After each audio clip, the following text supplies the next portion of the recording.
किती धाकधूक असेल. जेवण जात नव्हतं, फोनवरती अक्षरशः रडायची, तिला सांभाळायला कोणी नव्हतं. मुलं शाळेत जायची आणि मग ती एकटी रडायची, कारण मुलांसमोर ती रडू शकत नव्हती आणि मुलांना सांगू शकत नव्हती की आपले पप्पा कुठे गेले. तर असा हा प्रसंग मी स्वतः अनुभवला आहे, मी ऐकलेला आहे, मी त्या घटनेचा साक्षीदार आहे, म्हणून मी हा प्रसंग या ठिकाणी आपल्यासमोर वर्णन केला. मी दीपालीला विनंती करेन की आपण थोडकं मोडकं का होईना, 2 शब्द का होईना, पण आपल्या नवऱ्याविषयी नक्कीच बोलायचं आहे. Come on, you have promise me Deepa, you have promise me, come on.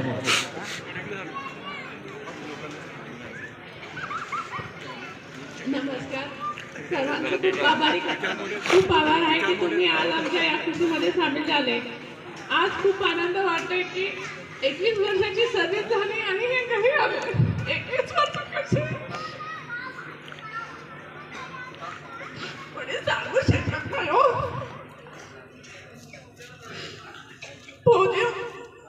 आपल्याला वाटतं गव्हर्नमेंटचा जॉब आहे, गव्हर्नमेंटचा पैसा आहे, गव्हर्नमेंटचा पैसा कसा आहे तो आपल्याला काय समजलं, काय करावं लागतं हे विचारणं खूप कठीण आहे. आपल्याला वाटतं की खूप पैसा येतो, त्या पैसा कसा जेव्हा आपण ड्युटीला भरती होतो, आई वडील सोडतो, मुलं बाळ सोडतो, पत्नीला मानावर सोडतो, देशाची सेवा करतो, ते इतकं सोपं. आपल्याला फक्त काय दिसतं, गव्हर्नमेंटचा जॉब दिसतो, तो येणारा पैसा दिसतो, तो जॉब येणार, पैसा येणार. पण त्या सैनिकाने आपला जॉबसाठी, आपल्या देशाच्या सेवेसाठी, आपल्या आई वडिलांना, पत्नीला, मुलीला कसं सोडून जातं आणि इतकं कठोर करून त्यांना जावंच लागतं ड्युटीवर. सुट्टी संपली तर जावंच लागतं. ऊन आला, वादळ आला, आपण घरात जातो, पण फौजी मात्र घरात नाही जातो, तिथंच असतो. का? कारण की देशाच्या सेवेसाठी तो तिथं उभा असतो.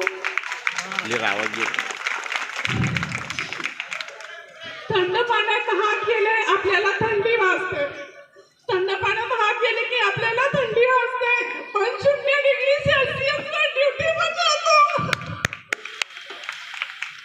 कितीही बर्फ पडला, बर्फ गेली आपला तरी तिथून नाही. असं माझा फौजी असतो, असं माझा फौजी असतो. रडू नको बेटा, नीट बोल, रडू नको.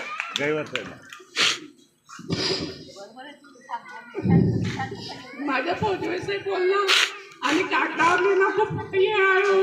कागदही संपेल, पेनही संपेल आणि कॉपीही संपेल, तरी माझ्या फौजीविषयी मला लिहिणं खूप अवघड पडेल आणि सांगायला दिवस रात्र मला कमी पडेल. असा माझा फौजी असतो. आपण 2-3 दिवस गावाला गेलो की घर सोडणं वाटतं, 2-3 दिवस गावाला गेलो तर आपल्याला घर सोडणं वाटतं. माझा फौजी 3-3 महिने एकट्याने देशाची सेवासाठी जातो. असा माझा फौजी असतो, असा माझा फौजी असतो. त्यांच्या पायातलं रक्त जमिनीवर सळसळतं, पायातलं रक्त जमिनीवर सळसळतं. तेव्हा माझा हा कुंकवाचा टिळा कायम असतो.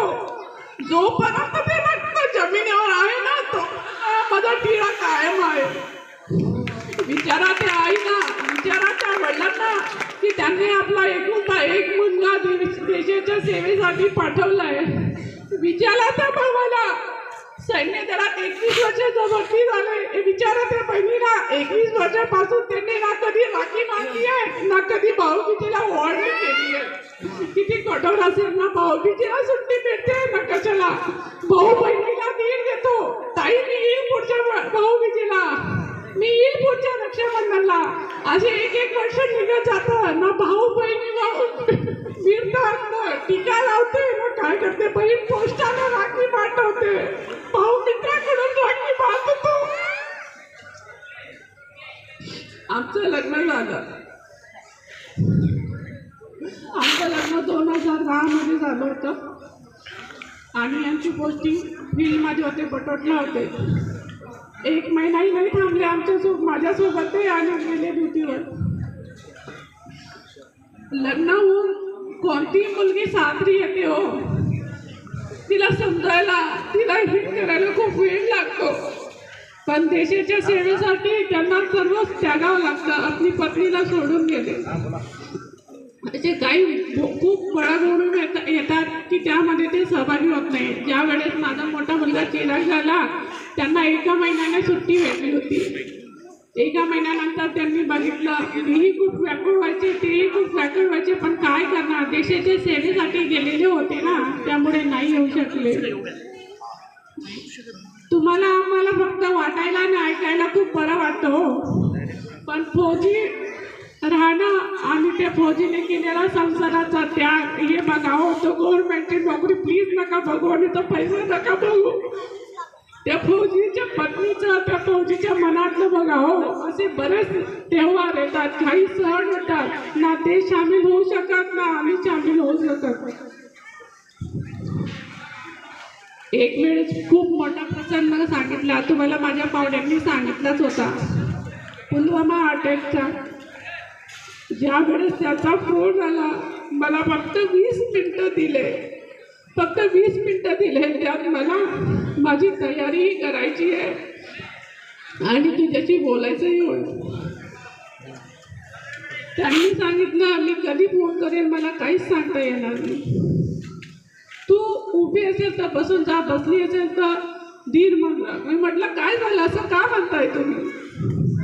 म्हणणं मन कठोर कर, तुला सर्व सांभाळायचंय, तुला मुलांनाही सांभाळायचंय आणि आईला आबांनाही सांभाळायचंय. अहो बायकाची जमीन सरकते हो, आपल्याला इतकं सोपं नाही असं. आपण इकडे काही झालं तर आपण इतके दंगे फसवतात ना, हे बसवायला बंद करा हो. ते सीमेवरच्या फौजीला सर्व त्रास सहन करावा लागतो. आपल्याला सुट्टी मिळेल पण त्या फौजीला नाही मिळणार. प्लीज हे बंद करा हो. सर्व त्याग त्या फौजीलाच करावा लागतो. थोडंसं काही झालं तर आपण खूप दंगे करतो, पण तुम्हाला काय नाही होत. आपण इथं आरामात बसतो, आरामात राहतो, पण सर्व ते भोगावं लागतं त्या फौजीला, सीमेवरच्या फौजीला भोगावं लागतं.